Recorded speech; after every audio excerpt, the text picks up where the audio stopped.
Hi, it's Wampan here, and today I'll be showing you my accepted animation portfolio for the Sheridan class of fall 2021. I applied as an international student, and I'm New Zealand American and lived most of my life in New Zealand, and this was my second time applying. The first time I applied, I got a 68%. If I can find the result sheets, I'll pop it up here, but what I remember is my storyboard and perspective were my weakest. This time I got a 96%, and I can say for a fact a large reason to the improvement in my work was thanks to a portfolio prep class I joined called Animation Portfolio Workshop, located in Toronto, Canada. I'm not being paid to say this or anything, I just absolutely loved my classes and the teachers I had. They're a small company run and built up by a couple who clearly love animation and teaching, and this was the first year that it was online, thanks to 2020 being what it was. They really helped me get back on my feet from my first rejection. Were very helpful with focusing on the areas that I felt I really needed improvement with, like perspective, and are all either associated with Sheridan as old professors or are current or graduated Sheridan students that are currently teachers' assistants.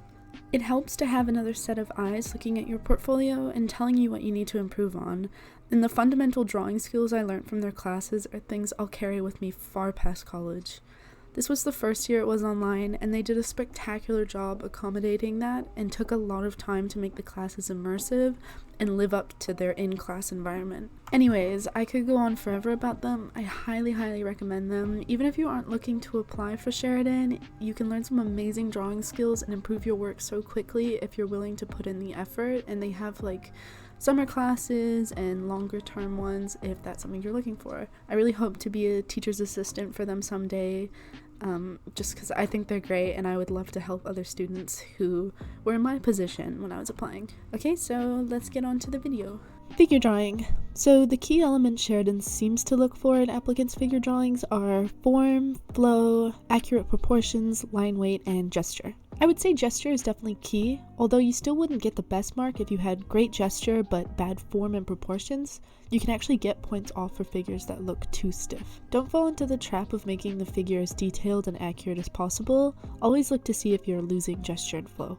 Often it's best to time your figures and complete your drawing within this allocated time. In our class, we'd spend the first, say, 30 minutes of the class primarily working on our gesture and loosening up, and would draw figures within 5-second, 10-second, 30-second to 5-minute increments. We only started doing longer poses once we had the fundamentals of gesture and flow drilled into our heads as the core component. Then we worked on proportions, shape, and shading. I really recommend Proko's channel for gesture and life drawing lessons. So to summarize, begin with not caring so much what the figure looks like and focus on capturing the gesture and life. Keep to a short time restraint and draw the gesture and flow of the figure. Learn how to observe a figure's movement and translate it to paper. Once you've begun to get used to that, slowly begin longer time increments. Start working on shape and volume, beginning with fundamental 3D shapes and such, then move on to shading and line weight. For line weight and contour, I recommend contour drawing practice. You can find lots of videos on YouTube about that too. Please go to live figure drawings rather than use photo references if you can. I understand that it's really hard to go out currently, but once you get the chance,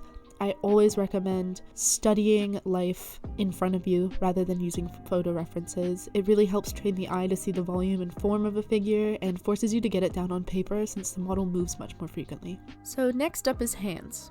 A lot of my advice is going to begin to sound a bit repetitive, as the art fundamentals I recommend you work on can and will be used with almost any work you do. For hands, the thing that definitely deducted me points was the flow of action. I didn't realize how important it actually was to show a realistic arc of action. I just thought they wanted to see super realistic hands. Think of this exercise as more of an animation one. The reason they ask for 2 poses is because these are essentially your key poses. When you're drawing in the hands, draw in the arc, and if you have access to one, use a light box to make sure each finger and palm are moving into the other pose in a way that makes sense, and always remember flow. We would do exercises in class where the model would quickly go between one hand pose to another, and we would need to draw the arc of motion and the in-between pose to help us remember to show this arc in our own hand drawings. Also, make sure to practice volume and try to show a bit of it in your work. As you can see in mine, you can still see some of the boxes I drew in. I recommend doing these in blue pencil. Begin with a very basic 3D shape practice and go from there to create realistic volume and weight to your hand drawings. There's a ton of good resources for learning how to draw hands on YouTube. Once again, Proko is great. They really don't care about shading your hands. Add contour lines and such, but don't waste time with shading and making it look amazingly detailed. Focus on the core elements: arc of motion, volume, and contour. Character rotation. Character rotation is where you can really let your individuality shine. Also, I recommend drawing your portfolio by hand as much as you can, because often we fall into the trap of our work looking stiff and lifeless when drawn digitally.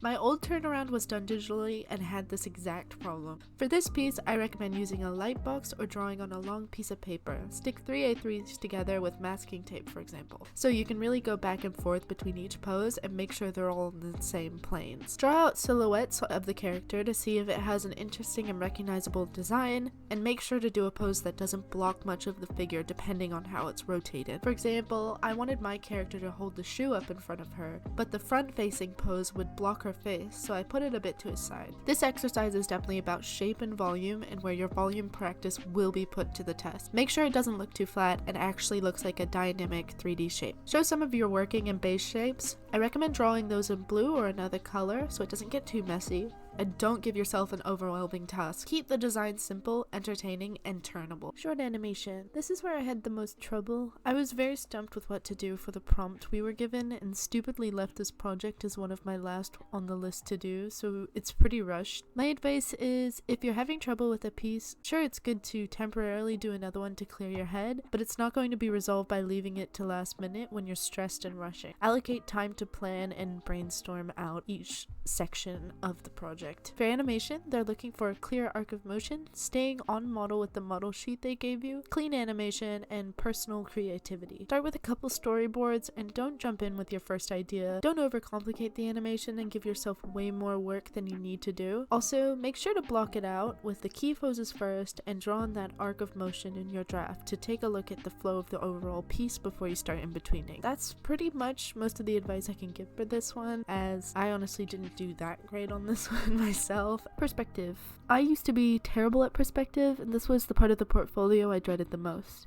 I believe in my last portfolio, it was one of my lowest marks, and to see how far I've come from there makes me so happy. I now think my perspective pieces are one of the best parts of my portfolio, and something I'm actually quite proud of. My advice for improving your perspective is to start with the basics. Don't even think about what you're drawing up for the portfolio, and start drawing rooms in different angles and perspectives, draw furniture and figures in those rooms, and learn how to draw items in perspective. Dynamic foreground, midground, and background was something that definitely made my perspective look better, as well as the overall flow of the piece. Especially in my outside perspective piece, you can see the flow of the environment with the buildings and bridges leading the eye up to the opening between the rocks. Use a ton of references, draw on big paper with lots of space off the page for your vanishing points. This is another section where you'll need to really practice your 3D shapes, especially putting them into perspective planes. Both of your perspectives should tell some kind of story and bring the viewer into the environment. They don't just want a perfectly drawn perspective room, they want a story, dynamic and interesting objects and shapes, good fore, mid, and background, and a good sense of flow throughout the whole piece. I recommend not using a ruler as a crutch. In class, we would practice freehanding our perspective lines or attaching string to our vanishing points and using that as a guideline rather than a ruler, as the scene can become quite stiff and lifeless when done with a ruler. You can make the two pieces relate to each other, say inside of a witch's hut and then the witch's forest outside,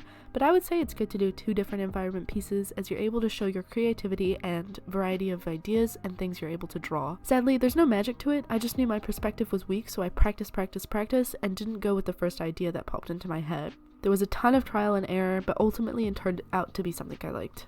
Storyboard. The storyboard section is notorious for having quite a strict grading system and is often where people get points deducted. I would say something that improved my storyboards a lot was studying scene composition and redrawing scenes from animated films for inspiration for dynamic shots and angles. I made sure to keep the storyline very clear and readable from a first glance. The first panel should be a wider shot introducing the scene and the characters. The second panel is the anticipation for the conflict / the climax of the story. The third is the conflict or climax, and the last is the resolution. Keep to the structure to make sure your story isn't too confusing and needs to be explained to be understood. Even without the text on the bottom, the viewer should be able to relatively understand the storyline going on. Also, make sure you don't go with the first idea that comes into your head. I understand it can be tough to think of a story with the prompt they give. I had trouble, but I wrote down as many storylines as I could, whittled it down to a few I liked, did some very drafty storyboards, and then chose the one I liked the best. Another thing that improved my storyboards this time around was drawing the backgrounds of the boards in perspective. I even kept the perspective grid in the floor. My old storyboards looked super flat because I just freehanded the backgrounds, and it definitely hindered my work. You can add in your own characters to the story, but make sure to keep a focus on the character they give you being the main part of the plot. Also, draw the character they give you a ton. You're graded on keeping the character on model, and I personally found the possum character quite hard to draw in different poses, so I went into life drawing sessions and drew the possum characters in all of those poses,